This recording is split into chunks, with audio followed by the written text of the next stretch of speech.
संस्कृति गौरवशाली संस्कृति, समृद्धशाली संस्कृति। जी, सभी साथियों को जय भीम, नमो बुद्धाय, जय मूल्यवासी। आज का जो सब्जेक्ट रखा गया है, देश के सभी सरकारी विभागों में आउटसोर्सिंग के द्वारा लोगों की भर्ती करना एवं SC, ST, OBC माइनॉरिटी को प्रतिनिधित्व से वंचित करना, यह ब्राह्मणों का षड्यंत्र है, एक गंभीर चिंतन। और दूसरा विषय रखा गया है, महाबोधि महाविहार को ब्राह्मणों के कब्जे से आज़ाद करना एक चुनौती, एक गंभीर चिंतन। ये एक दूसरे से जुड़े हुए हैं दोनों विषय। जैसे पहले विषय की बात करें तो क्यों वंचित रखना चाहते हैं ये? क्योंकि देखें कि तथागत बुद्ध के समय समता, स्वतंत्रता, न्याय, बंधुता पर आधारित समाज था।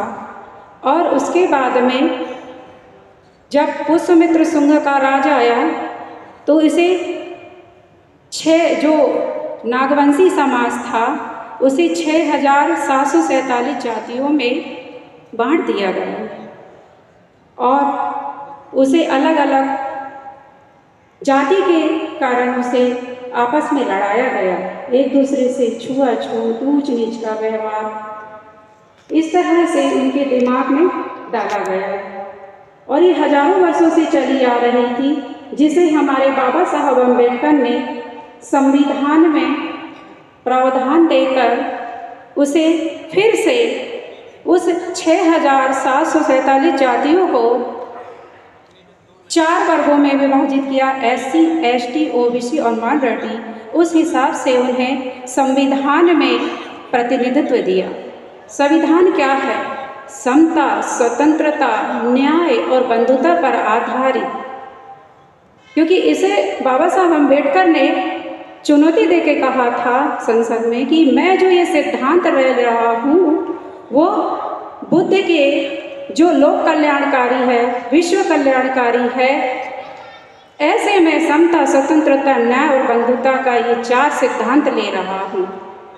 और इस सिद्धांत पर हमारे बाबा साहब अम्बेडकर ने हमें प्रतिनिधित्व दिया और उसे बराबर का हक दिया कि जिसकी जितनी संख्या उतनी उसकी भागीदारी। संविधान क्या कहता है? समता की बात करता है, लेकिन हम देखें इन 75 सालों में उस हिसाब से प्रतिनिधित्व नहीं दिया गया, क्योंकि वो जानते हैं कि ये उन्हें हिस्सेदारी मिल जाएगी तो ये फिर से आज़ाद हो जाएंगे। तो ये गुलाम रखने का एक षड्यंत्र है जिससे आज हम लड़ रहे हैं। अभी पिछले 30 अक्टूबर को भारत बंद था, जिसमें यही सब्जेक्ट था कि जिसकी हिस्सेदारी, जिसकी संख्या है उस हिस्सेदारी ना मिलने के विरोध में भारत बंद था, उसका आंदोलन चला। लेकिन हम देखते हैं कि अलग अलग संगठनों के द्वारा भी हमारे इस भारत मुक्ति मोर्चा के माध्यम से भी कार्यक्रम होते हैं, आंदोलन होते हैं, लेकिन सरकार बहरी है, सुनती नहीं है, क्योंकि उसके आज सत्ता है EVM के माध्यम से। आज की क्या है? EVM मनुस्मृति है, कोलिजियम सिस्टम मनुस्मृति है। तो इस माध्यम से ये 2 मनुस्मृति के माध्यम से वो हमें जो संविधान में अधिकार दिए हैं, हक अधिकार, उसे वो देना नहीं चाहता और उसे वो यूं ही कायम रखना चाहता है कि इसके माध्यम से, EVM के माध्यम से, मनुस्मृति के माध्यम से, वो कोलिजियम सिस्टम। ये 2 खतरनाक मनुस्मृति है जिसे हमारे बाबा साहब अम्बेडकर ने बड़े संघर्षों के उसे दूर किया। लेकिन इन 75 सालों में देखें तो हम आज़ाद नहीं हो पाए। बाबा साहब का सपना था कि सब समता में आ जाए, लेकिन समता में न आके खड़ी व्यवस्था हो गई है। क्योंकि हम देखें कि विधायिका में, कार्यपालिका में, न्यायपालिका, कार्यपालिका, विधायिका, मीडिया, ये 4 पिलरों में ब्राह्मणों का कब्जा हो गया है 90%। तो हम गुलाम हैं। इसलिए पामसेट के भारत मुक्ति मोर्चा के माध्यम से आज़ादी का आंदोलन चलाया जाए। इसी से दूसरा सब्जेक्ट जुड़ा हुआ है महाबोधि महाविवाह को ब्राह्मणों के कब्जे से आज़ाद करना एक चुनौती है। चुनौती, बिल्कुल चुनौती है, क्योंकि हम देखें कि ये क्यों बनी गई चुनौती, क्यों? अगर हम इसके अतीत में जाए तो वो दुश्मन ब्राह्मण जो है, विदेशी ब्राह्मण, वो समता, स्वतंत्रता, न्याय और बंधुता बिल्कुल नहीं चाहता। वो समानता पर आधारित है, अवैज्ञानिकता पर आधारित है। वो उसे बहुत पसंद है छुआछूत, ऊंच नीच, भेदभाव, ये बहुत पसंद है उसे, और उसके लिए वो हमेशा वो अपना कार्य करते रहता है। हम देखें कि 1949 में जो एक्ट उन्होंने बनाया कि जैसा धार्मिक स्थल हो वैसे ही सबका यथावत रहने दिया जाए, यानी कि षड्यंत्र था कि हम अपने उस बौद्ध विरासत के लिए जो समता और स्वतंत्रता और न्याय पर आधारित है उसे फिर से हासिल न। संविधान में इसका प्रावधान है आर्टिकल 49, जिसमें सीधा लिखा गया है कि सर्वराज्य जो प्राचीन विरासत है, स्मारक है, जो भी हमारी कलात्मक संस्कृति है, धरोहर है, उसे वो संरक्षित करे, सुरक्षित करे, संरक्षण करे। लेकिन हम देखते हैं कि उसका एक भी पालन नहीं हो रहा है। ये कौन करता? पुरातत्व विभाग। लेकिन पुरातत्व विभाग बिल्कुल भी इस पे ध्यान नहीं दे रहा है, इसलिए हमें आंदोलन करना पड़ रहा है।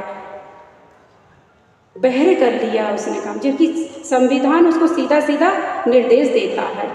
तो महाबोधि महाविहार जो हमारे पुरखों की द्वारा बनाई गई ऐसी सैकड़ों विरासत हैं, जिसे हिंदू मतलब परिवर्तित कर दिया, हिंदू मंदिरों में कन्वर्ट कर दिया और बुद्ध की मूर्तियों को देवी और देवता में बनाकर रूपांतरित कर दिया। ऐसे से महाबोधि महाविहार का मामला नहीं है, ऐसे देश भर में सैकड़ों। इसी बाबा साहब अम्बेडकर ने जब 20 नवंबर 1900 वहाँ से लौटे थे 56 को, तो 24 नवंबर और 28 नवंबर तक वो सारनाथ में रहे थे। उन्होंने कहा था कि ये जो लड़ाई है 2000 सालों से लड़ी जा रही है वो कुछ नहीं है, बौद्ध संस्कृति और ब्राह्मण संस्कृति की लड़ाई है। ये नागवंशी बौद्ध जो थे और ब्राह्मण थे उनकी लड़ाई है। नागवंशी कुछ और नहीं, पहले के मूल जो आज के मूल निवासी है बहुजन समाज है वो नागवंशी थे, जिसे बाद में 6747 जातियों में बांट गया। इसलिए मैं अंत में इतना ही बात कहना चाहती हूँ कि ये लड़ाई किसी एक धर्म की नहीं है, ये लड़ाई बहुजन समाज मूल निवासियों की, क्योंकि ये भारत की संस्कृति है, गौरवशाली, समृद्धशाली, वैभवशाली, जिससे देश गर्व करता है। और कोई भी इस देश से जाता है तो कहता है कि मैं बुद्ध की धरती से आया हूँ। तो ये हमारी सबकी जिम्मेदारी है, ये धर्म का मामला नहीं है, ये हमारी भारत की संस्कृति, गौरवशाली संस्कृति, समृद्धशाली संस्कृति बचाने का ये हमारा कर्तव्य है।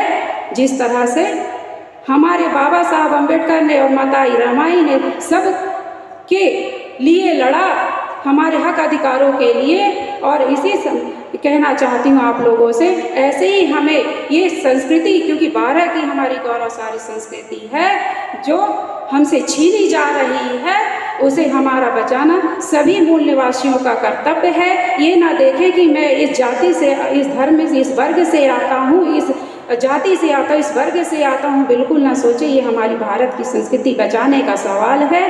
तो यही मैं आपसे आशा और अपेक्षा करती हूँ कि आप इसे बचाने के लिए जड़ी सड़कों में उतरेंगे और इसे बचाएंगे।